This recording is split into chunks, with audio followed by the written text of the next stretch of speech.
I begin, I would like to ask everyone to close their eyes for a moment. As you close your eyes, I would like you to visualize the answer to this question. Can you imagine a place where you feel completely relaxed? A place where you step in and you instantly feel calm? For some of you, that might be your house or someone else's house. Maybe you imagine this place as a hot spring pool or your own big bathtub. For many, like me, we find it in nature, standing by the river or playing in the dirt. Keep your eyes closed for another few moments and hold that feeling of relaxation if you can. Can you remember how long that feeling lingers after you leave the place that you are imagining right now? You're welcome to open your eyes if you'd like. What does this have to do with community resilience? I want to tell you about a project that studies this exact topic. A few years ago, I moved to town and started a garden, a rather large garden. It's about 4 acres. At first, I did it to fill a gap within the community, to grow food, and to offer a place for others to learn how to grow their own food. Once I began, though, I quickly realized that despite all the hard labor, I was creating a space that provides me with a feeling of total relaxation. It's a place where I can find quiet time, relax my nervous system, and most importantly, regain my sense of self as I navigate difficulties in life. Now, during the first 2 seasons at the garden, I was enrolled in school to get my master's degree in regenerative organic agriculture. At this university, they combine the practice of transcendental meditation with scientific learning, led by a quantum physicist and neuroscientist, Drs. John Hagelin and Tony Nader. They call this education a consciousness-based education, and I was learning how to apply this within the field of agriculture. I studied the science of consciousness that exists not just here in our minds, but one that exists beyond our physical bodies. I studied how this affects the world around us as humans and non-humans, how it affects everything from soil microorganisms to plants and animals. In this broader view of consciousness, we learn that the energy that we embody radiates outward from our physical bodies and sort of mingles with the energy that others are radiating. I think we can all say we notice this pretty easily when we are around people we love or people we dislike. Those stronger emotions radiate a type of frequency that's a little bit stronger, and we can feel it in our bodies. Basically, we are walking, talking, energy exchanges. In other words, our moods can affect others. We all know this. A grumpy person makes other people grumpy. However, if we are resilient, our moods are less likely to be affected by others. So, how do we embody resilience? How does one cultivate it within themselves? The answer is easier than you might imagine. Take Beehaven, for example. The land at Beehaven, when I first showed up, was compacted and felt as if you were walking on concrete. I could barely get a shovel into the soil to dig a 3-inch deep hole. So, my goal right away became to bring the soil back to health, to nurture it as one would nurture someone they adore. I wanted to bring that land back into resilience. I was applying the concepts about this broader field of consciousness, concepts such as interconnectedness and intuitive wisdom, and I was treating the plants and the land as I would my own child. How did I do that? Well, despite the pressure from others to produce and extract as much as possible from the soil, I chose to offer the land a break from that.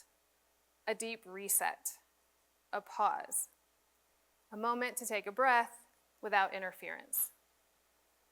I chose to honor the land. I use the word honor here because I want to express the depth of the work that was being done. Every decision I made was for the greater good of the land, not for me, not for anyone else, and I followed my intuition on this.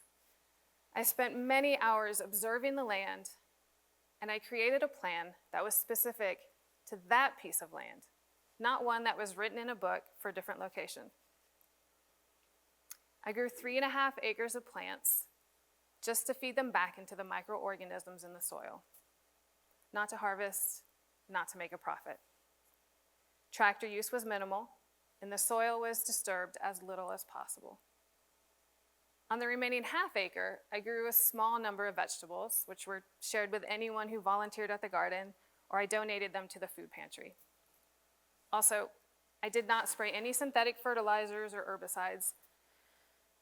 I allowed the land to return to a more natural state of being. As a result, over the course of only 2 seasons, the soil has become more fertile, way less compacted, and I have not had any pests or diseases on my plants. Even the weeds are being naturally eradicated, but that is just part of this story. Between my studies in class and regenerating the land, I learned an amazing lesson. A lesson I think I already knew, but it was shown to me with 100% more clarity. Nature has been teaching us about resilience for eternity.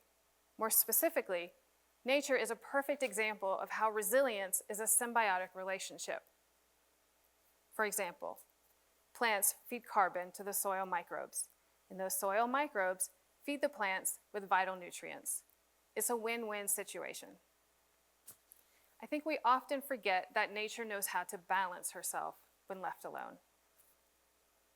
So, focusing on the concept of resilience as a symbiotic relationship, I started to understand the importance of this for all of humanity.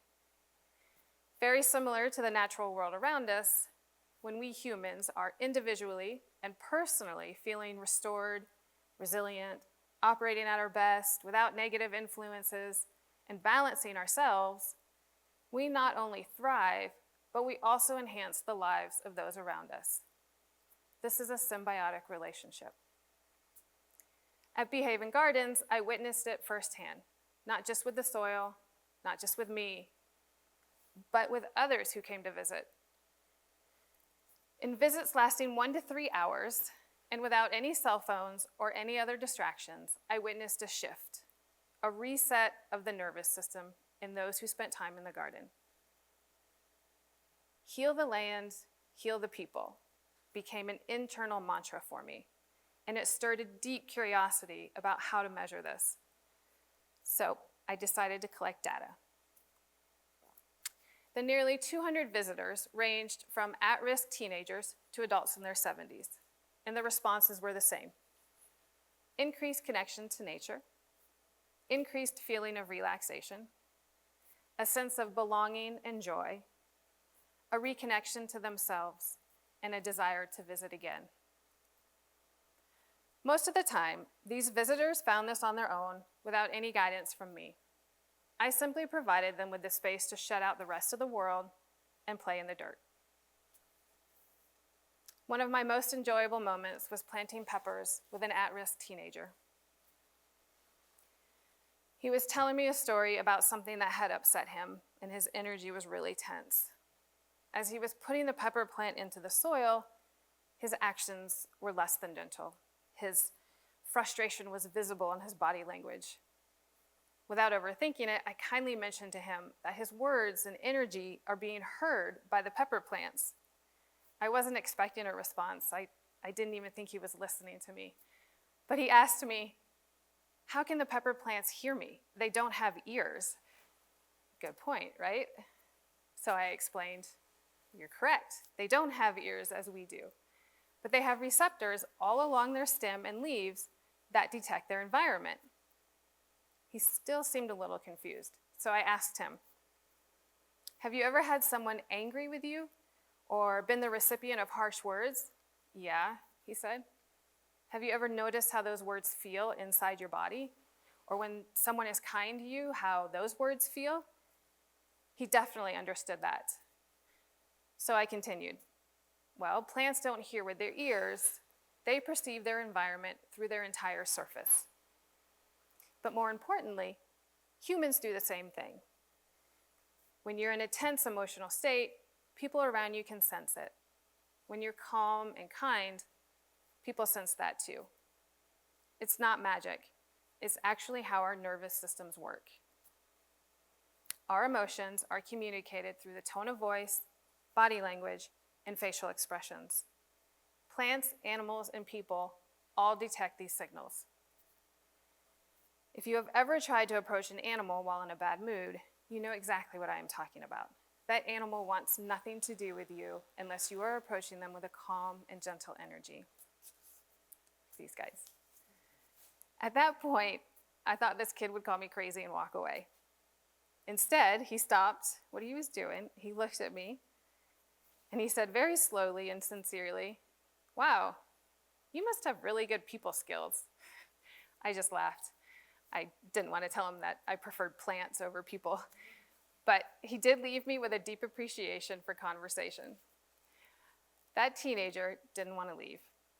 He kept asking for more plants, and he became very gentle in his movements with the plants, as if they were more precious than kittens.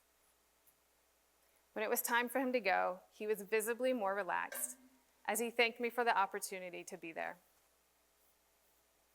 You see, when we are provided with this space to reset our nervous system, typically characterized by a more calm and gentle energy, we carry that with us throughout our day and into our interactions with others. In short, we become more resilient. So if we look at this study on a broader scale, we can start to see how creating spaces that foster a connection to inner resilience leads to community resilience. It's that simple. My invitation to you is this: establish a place and a practice of resetting your nervous system each day. This can be inside a building, can be out in nature. This can be something small, something short, 2 minutes, can be 5 minutes, can be 10 minutes, 20 minutes, once or twice a day, whatever you can handle. But find a place to be quiet, turn off your phone, listen to nature, and relax your nervous system. And above all, find a way to honor the land on which we walk. Feed the birds, plant wildflowers for the bees, set up a bird bath, or plant something that is only for the microorganisms in the soil. Heal the land, heal the people. Thank you.